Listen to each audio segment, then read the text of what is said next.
तो कैसे हैं आप सब। तो चलिए आज हम गणित के तीसरे पाठ को पढ़ते हैं जिसका विषय है तुम कितना वजन उठा सकते हो। तो आइए हम इस पाठ की शुरुआत एक छोटी सी कहानी से करते हैं। चालाक गधा और भारी बोझा। संदीप के पास एक गधा है। वह रोज अपनी पीठ पर नमक की बोरियां ढोकर बाजार ले जाता है। बाजार जाने के रास्ते में उन्हें एक नदी पार करनी पड़ती है। एक दिन नदी पार करते हुए गधा फिसलकर नदी में गिर गया। जब वह उठा तो उसे बोरी काफी हल्की लगी। तुम भी सोचो कि बोरी इतनी हल्की क्यों लगी। तो बताइए क्यों उसको बोरी इतनी हल्की लगी। क्योंकि जब वह पानी में गिरा तो जो नमक था उसमें वह पानी में घुल गया। इससे क्या हो गया, बोरी का जो वजन था वो कम हो गया। गधा मन ही मन बहुत खुश हुआ। उसे एक बात भी सूझी। अगले दिन नदी पार करते हुए चालाक गधे ने नदी में डुबकी लगाने की सोची। इस बार संदीप को गधे की चालाकी समझ में आ गई। तो वह मन ही मन बोल रहा था संदीप कि मुझे इसे एक सबक सिखाना चाहिए। अगले दिन संदीप ने नमक की जगह बोरी में ढेर सारे ऊनी कपड़े भर दिए। सोचो तो गधा जब इस बार नदी में डुबकी लगाएगा तो क्या होगा और क्यों। तो बताइए क्या होगा। वह गधा नदी में डूब जाएगा। और क्यों डूब जाएगा, क्योंकि जो ऊन है, जब ऊन में पानी बढ़ता है तो ऊन भारी हो जाती है। उसी के कारण नदी में गधा डूब जाएगा। तो चलिए अब अगली कहानी पढ़ते हैं। राजू सीसौ पर झूलना चाहता है। राजू को सीसौ पर झूलने के लिए एक साथी की जरूरत है। रानी राजू की मदद करने आती है। फिर भी राजू सीसौ पर नहीं झूल सकता। क्या तुम बता सकते हो क्यों? क्यों नहीं झूल सकता राजू? क्योंकि राजू रानी से भारी है या फिर हल्की है। जी हाँ, राजू रानी से भारी है। क्योंकि राजू रानी से भारी है तो राजू नीचे ही है और रानी हमारी हल्की है। असलम उनकी मदद करने आता है। जब असलम उनकी मदद करने आता है तो असलम किसके पास बैठ जाता है? रानी के पास बैठ जाता है। तो क्या तुम बता सकते हो कि राजू की तरफ से झूला ऊपर क्यों गया?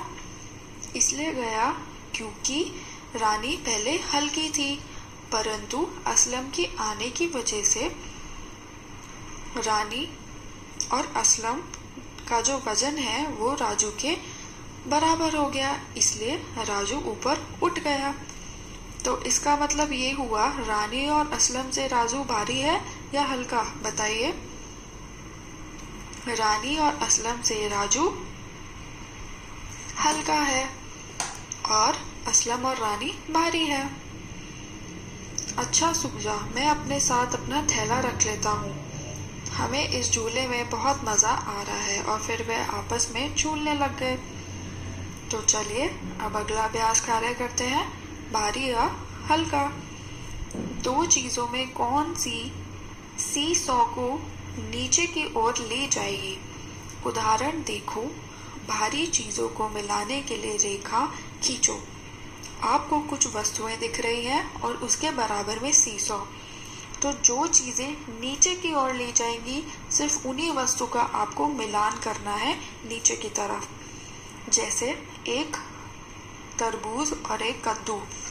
तो तरबूज भारी होता है कद्दू से, इसलिए तरबूज का मिलान कर रखा है जो कि नीचे जाएगा। ऐसे ही बताइए, मटका और एक बॉटल, कौन सा नीचे जाएगा? मटका नीचे जाएगा। अगला देखिए, 2 गिलास के पानी और एक जग। तो जो नीचे जाएगा वो गिलास के पानी होंगे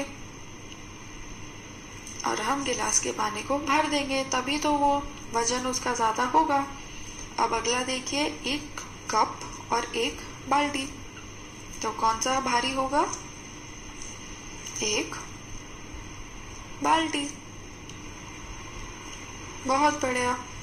अब अगला देखिए, जो हल्की चीज है उसमें रंग भरिए।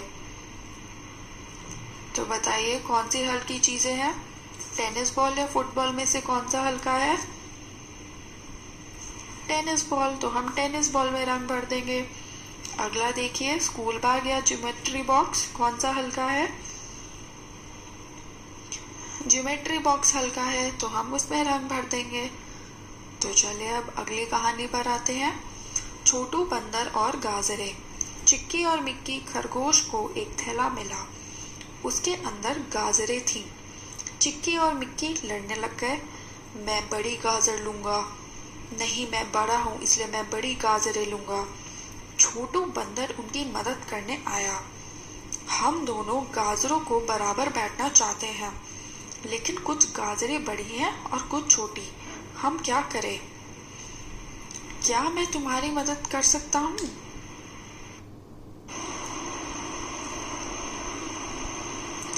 क्या मैं तुम्हारी मदद कर सकता हूँ। हम दोनों गाजरों को बराबर बांटना चाहते हैं, लेकिन कुछ गाजरें बड़ी हैं और कुछ छोटी। हम क्या करें। छोटू बंदर उनकी मदद के लिए कुछ लेकर आया। अब अगले पन्ने पर आ जाइए। अंदाजा लगाओ कि छोटू बंदर चिक्की और मिक्की की मदद के लिए क्या लाया। बंदर के हाथ में उस चीज की तस्वीर बनाओ। तो आप बता सकते हो क्या लाया होगा। वो वजन पैमाना लाया होगा। वजन पैमाना वो पैमाना है जिससे हम वजन और वस्तुओं को नापते हैं, जिससे हमें ये पता चलता है कि वस्तुओं में कितना वजन है। अब अगला प्रश्न, पता करो तुम्हारे माता पिता परिवार के लिए गाजर खरीदते हैं, एक बार में वे कितने खरीदते हैं। तो आप ही अपने माता पिता से पूछना कि वे एक बार में कितनी गाजर खरीदते हैं। और अगला प्रश्न, सब्जी वाला गाजर कैसे तोलता है। वह वजन पैमाने से गाजर तोलता है। अब अगला प्रश्न करते हैं। सिमरन कितना उठा सकती है। सिमरन के पिता उसके घर के स्टोर में कुछ सामान रसोई घर में रखना चाहते हैं। सिमरन अपने पिता की मदद करना चाहती है। तो प्रश्न, अंदाजा लगाओ सिमरन कौन सा झोला उठा सकती है। तो आप अंदाजा लगाइए सिमरन कौन सा झोला उठा सकती है। चित्र में से देख के 2 किलो का शुगर रखा है जिसको हम चीनी बोलते हैं, 2 किलो दाल है, 1 किलो घी, 2 किलो तेल है, 5 किलो आटा, 5 किलो चावल और 1 किलो नमक। तो बताइए कौन सी चीजें उठा सकती है सिमरन। वो 1 किलो घी उठा सकती है, 1 किलो नमक उठा सकती है। अंदाजा लगाओ कौन क्या उठाएगा। उसके पिता, उसकी माता और उसकी छोटी बहन। तो उसके पिता क्या उठा सकते हैं। उसके पिता उठा सकते हैं 5 किलो आटा या फिर 5 किलो चावल। और उसकी माता, वह क्या उठा सकती हैं।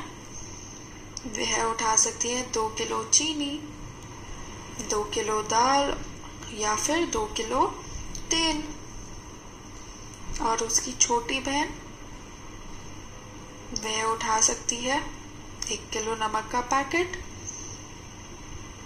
या फिर 1 किलो घी या फिर उससे कम दी हुई चीजें उठा सकती है। तो अगला प्रश्न करते हैं। क्या सिमरन इनमें से कोई 2 झोले एक साथ उठा सकती है। यदि हाँ तो कौन से। जी हाँ, बिल्कुल उठा सकती है। वह 2 झोले 1 किलो नमक और 1 किलो घी के एक साथ उठा सकती है। तुम कौन से झोले उठा सकते हो, अंदाजा लगाओ। अब आप अपने हिसाब से इस चित्र में से देख के बताइए कौन सा झोले उठा सकते हैं और उसी तरीके का आप जवाब लिख दीजिए। अब अगला देखिए। जानवरों के चित्र में उन चीजों का मिलान करें जो वे उठा सकते हैं। तो बताइए कौन सा जानवर क्या वस्तु उठा सकता है। कौवा उठा सकता है एक पत्ती, हाथी उठा सकता है लकड़ी, गधा उठा सकता है शुगर जिस पे लिखा है चीनी, और एक कुत्ता उठा सकता है एक बॉल, गेंद। तो यहाँ पर आपका ये पाठ समाप्त होता है। आशा है कि आपको ये समझ में आया होगा। धन्यवाद।